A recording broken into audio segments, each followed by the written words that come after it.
Welcome back after the break. So Basit साहब, मैं आपसे क्विकली एक बात जानना चाहूँगी, अगर आप रिवील करना चाहें तो। प्लीज। क्या पाकिस्तान ने अब कश्मीर कमेटी को बेयारो मददगार छोड़ दिया, और इनके जो चेयरमैन हैं वो किस हद तक एक इंटरेस्टिंग पर्सनालिटी हैं? ज़रा कुछ रिवील तो नहीं, करें। पहले तो ये जानने की कोशिश करें कि वो साहब हैं कौन। एग्जैक्टली क्योंकि इससे पहले जो पीडीएम की हुकूमत थी इलेक्शन से पहले, उसके बारे में भी हम तलाश करते रहे कि कौन है भाई जो पार्लियामेंट्री कमेटी है कश्मीर पे, कौन है चेयरपर्सन उसके। तो मालूम हुआ कि मेरे ही हम नाम हैं, कोई अब्दुल बासित, कोई हैं मखदूम साहब। तो मैं तो बड़ा खुश हुआ कि चले कोई है जो मेरा हम नाम भी है नेशनल असम्बली में। सही।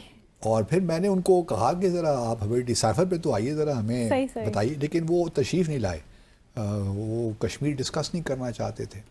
अच्छा, अब मैं बड़ा परेशान था कि इलेक्शंस भी हो गए हैं, तो अब पार्लियामेंट्री कमेटी जो है कौन उसको लीड कर रहा है।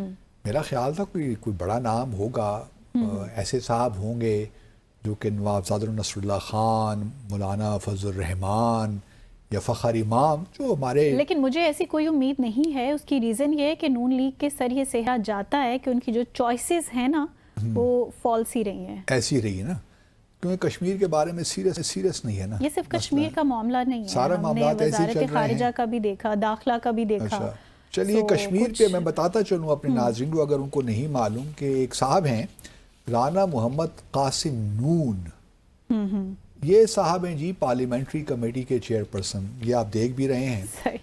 तो अल्लाह ताला खैर करे। कश्मीर के तनाज़े का माशाल्लाह पहले ही बहुत कामयाबी हमें मिल चुकी हैं। अब अगले हम इस दौर में मज़ीद कामयाबियाँ देखेंगे, और मुझे लगता है कि शायद हक़ खुद इरादियत कश्मीरों को मिल ही जाए इस दौर हुकूमत में, क्योंकि जो चेयरमैन साहब हैं वो बड़ा दिल में कश्मीर का दर्द भी रखते हैं और कश्मीर की तारीख से भी वाकिफ़ हैं। सही।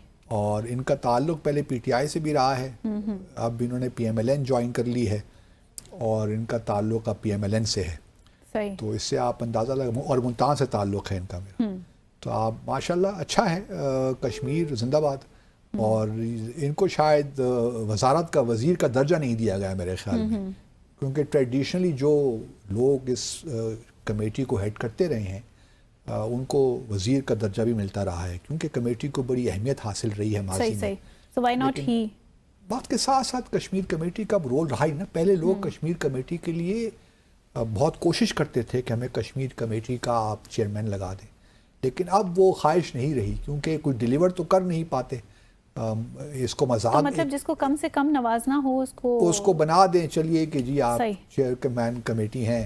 एक खुडे लाइन लगाने वाली बात हुई कि ज़माने में बड़ी अहम कमेटी हुआ करती थी, अब ये खुडे लाइन कमेटी हो गई है मेरे हिसाब से, जो कश्मीर का। नून साहब तो बड़े परेशान होंगे नून लीग में आने के बाद। लेकिन नून लीग में आने के बाद भारत फिर भी चेयरमैन तो बन गया ना जी, और ये पार्लियामेंट्री कमेटी है, सेनेट और नेशनल असम्बली दोनों की है, तो ये बड़ी अहमियत है अभी भी इसकी। अगर इसको रिवाइव कर सके तो मैं उम्मीद करता हूँ कि नून साहब कभी मुझे भी इस कमेटी में बुलाकर थोड़ा मुझसे भी पूछ लेंगे कि कश्मीर को हम तो क्या आप नून साहब को इनवाइट करने जा रहे हैं? मैं तो नून साहब को इनवाइट नहीं करूंगा, अगर वो हमें इनवाइट कर लें कमेटी के किसी इजलास में तो हम ज़रूर चले जाएंगे, मैं और आप दोनों चले जाएंगे। अच्छा, उसके अलावा देखिए कल हम डिस्कस कर रहे थे, आपने भारत की हठधर्मी की बात बिल्कुल की। बिल्कुल। अब आईसीसी ने फाइनली भारत से पूछ ही लिया है कि जी बताइए क्या तहफ़्फ़ुज़ात हैं आपके, आप पाकिस्तान क्यों नहीं जाना चाहते, हमें लिख के बताइए। ये ज़ुबानी जमा खर्च पे तो कोई यकीन नहीं करता, तो अपने रीज़न्स हमें दीजिए कि आपके ये रीज़न्स हैं। अच्छा, एक रीज़न जो भारत के मीडिया से मुझे पता चला, जे शाह साहब ये कहते हैं कि जो चैम्पियंस ट्रॉफ़ी का टूर है, एक होता है ना ट्रॉफ़ी आप लेकर घूमते हैं इधर से उधर लोगों को दिखाने, एक दिलचस्पी पैदा करने के लिए। जब टूर्नामेंट शुरू होने से ओलंपिक ट्रॉफ़ी भी देखें, पूरी दुनिया में जो फ्लेम है पूरा जाता है दुनिया के हिस्से हिस्से में, तो यहाँ भी यही है कि जो चैम्पियंस ट्रॉफ़ी है उसको मुख्तलिफ़ इलाक़ों में घूमते हैं ताकि लोगों में अवेयरनेस पैदा हो कि जी अगले साल ये चैम्पियन हो रही है, ताकि लोग ज़्यादा से ज़्यादा इन्वॉल्व हों। तो उनको इतराज़ ये है कि उस ट्रॉफ़ी का जो टूर है, चैम्पियंस ट्रॉफ़ी का टूर, उसमें पाकिस्तान के तो जो है इलाके ही हैं, उस ये मुज़फ़्फ़राबाद, हुंज़ा और स्कर्दू क्यों लेकर जाया जा रहा है इस ट्रॉफ़ी को? क्योंकि मुतनाज़ा इलाके, ये मुतनाज़ा इलाके हैं, ये पाकिस्तान में भी शामिल नहीं हुए, ان میں یہ تو ہم کلیم کرتے ہیں اور وہ چونکہ اس کو پی او کے کہتے ہیں، پاکستان آکوپائڈ کشمیر، تو وہ کہتے ہیں کہ تو ہمارے حصے ہیں اور یہ ہمیں جب تک واپس نہیں، تو یہ اس میں آپ ٹرافی نہیں لے کر جا سکتے.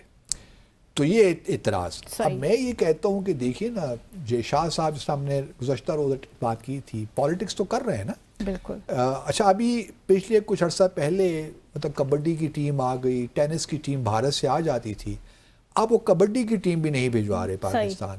بائی لیٹرل ایک ہمارے کبڈی کا ٹورنامنٹ ہوتا ہے، وہ بھی حکومت نے، تاکہ وہ جسٹیفائی کر سکیں. اور یہ سپورٹس کے ساتھ ساتھ کلچرل جو آپ کی ڈپلومیسی ہے اس کو بھی پروموٹ کرتا ہے. ہاں، تو وہ ابھی کبڈی ٹیم کو کیوں نہیں بھجوا رہے؟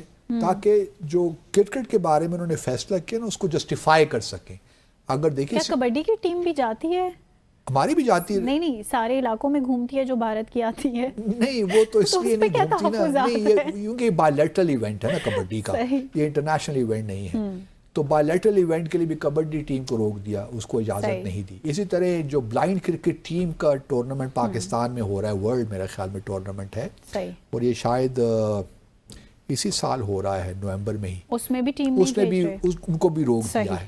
تو یہ بھی اس لیے کیا ہے کہ آئی سی سی کو جسٹیفائی کر سکیں. اب آئی سی سی کا کیا فیصلہ ہوگا؟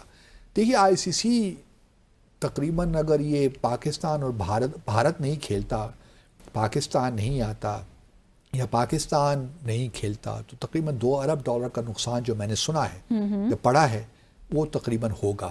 تو یہ کافی بڑی رقم ہے. تو اس وجہ سے، اور پاکستان نے ماشاءاللہ کافی اربوں روپے خرچ کر دیے ہیں کراچی، لاہور، راولپنڈی کے اسٹیڈیمز کو جو ہے نا، ان کی رینوویشن کے لیے بہت سے تقریباً کوئی 15-16 ارب روپے کا ایکسپینڈیچر ہو گیا.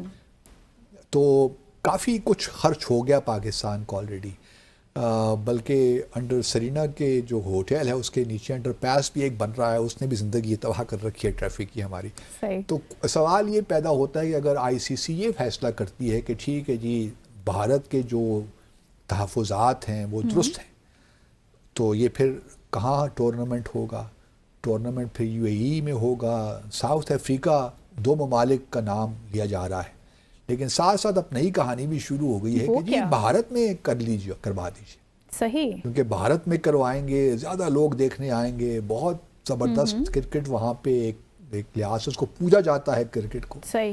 تو بڑا اچھی رونق لگ جائے گی. لیکن اب دیکھنا یہ ہے کہ پاکستان کا رد عمل کیا ہوتا ہے. ہم نے کل بھی گزارش یہی کی تھی کہ قومی وقار کو داؤ پہ نہ لگائیں. اگر پہلے تو یہ آپ ڈٹے رہیں کہ ہم بھارت کے بغیر ہی پاکستان میں ٹورنامنٹ کروائیں گے، آئی سی سی ممکن ہے اس پہ راضی نہ ہو. صحیح. اور وہ یہی کہے کہ جی آپ ساؤتھ افریقہ ہے، تو پھر آپ کہیں گے ہم نہیں آتے اس دفعہ. اگلے دفعہ دیکھیں گے ہم چیمپئنز ٹرافی. لیکن اس چیمپئنز ٹرافی میں اگر یہ پاکستان میں نہیں ہوتی تو ہم کہیں اور کھیلنے نہیں جائیں گے. ایک دفعہ آپ اسٹینڈ لے کر دیکھیں تو صحیح کہ کیا طبیعت صاف ہوتی ہے کہ نہیں آئی سی سی کی. کیونکہ پاکستان بھی ایک امپورٹنٹ پلیئر ہے، ایک امپورٹنٹ ٹیم ہے پاکستان بھی، اور اس کے بغیر بھی یہ جو دنیا کے ٹورنامنٹس ہوتے ہیں یہ بھی وہ اس طرح اس میں جان نہیں ہوتی جو ہونی چاہیے. تو میرا دیکھتے ہیں کہ آئی سی سی فارملی، کیونکہ ہم نے فارمل رسپانس مانگا ہے آئی سی سی سے کہ آپ ہمیں انڈیا کا جو تحفظات ہیں ان سے ہمیں فارملی آپ آگاہ کیجئے. یہ میڈیا کے ذریعے جو باتیں نکل رہی ہیں ہمیں منظور نہیں ہے. تو ٹھیک بات کی ہے ہمارے پی سی پی کا، صحیح اسٹانس ہے کہ جی آپ ہمیں جو بھی آپ کے خدشات ہیں ہمیں لکھ کے تو بتائیے نا، کیونکہ ہم نے تو بڑے زبردست انتظامات یہاں کر رکھے ہیں. ہمیں کوئی وجہ نظر نہیں آتی کہ بھارت کی ٹیم کیوں نہیں آ سکتی. اگر ایک سیاسی فیصلہ کرنا ہے تو کھیل بھی سیاسی ہو گئے اب. تو میں تو پہلے بھی یہ کہتا ہوں کہ کھیل بھی غیر سیاسی نہیں ہوتے. یہ جو ہمارے ایک سوچ ہے نا کہ کھیلوں کو سیاست سے الگ رکھنا چاہیے، ہوتا نہیں ہے. مظاہرہ ہم نے دیکھ لیا، اور اولمپکس میں بھی آپ دیکھیے رشیا کو نہیں آنے دیا. اس سے پہلے 1980s میں بھی دیکھیے تو رشیا کو نہیں آنے دیا. یہ بھی کھیل بھی سیاست ہوتے ہیں، کوئی چیز ایک دوسرے سے الگ نہیں ہو سکتی. تو بہرحال یہ ایک ہے معمہ پاکستان اور بھارت کے درمیان جو تعلقات کی نوعیت ہے اسی قسم کی ہے. اور جب تک جموں اور کشمیر کا تنازع حل نہیں ہوتا، میں بار بار یہی کہتا رہتا ہوں کہ پاکستان اور بھارت کے درمیان تعلقات نارمل ہو ہی نہیں سکتے. صحیح. صحیح. سو باسی صاحب نے تو قرار دے دیا پالیٹکس از ایوری ویئر, چاہے کھیل کا میدان ہو یا کہ بائی لیٹرل یا کہ ڈفرینٹ ممالک کے ریلیشنز کی بات ہو, گلوبلائزیشن کی بات ہو. سو اسی کے ساتھ آج کے انٹرسٹنگ ٹاپکس کو یہاں وائنڈ اپ کریں گے. پروگرام کا وقت ختم ہوا چاہتا ہے. آپ سے ملاقات ہوگی انشاءاللہ نیکسٹ ویک. ٹل دین ٹیک کیئر. اللہ حافظ.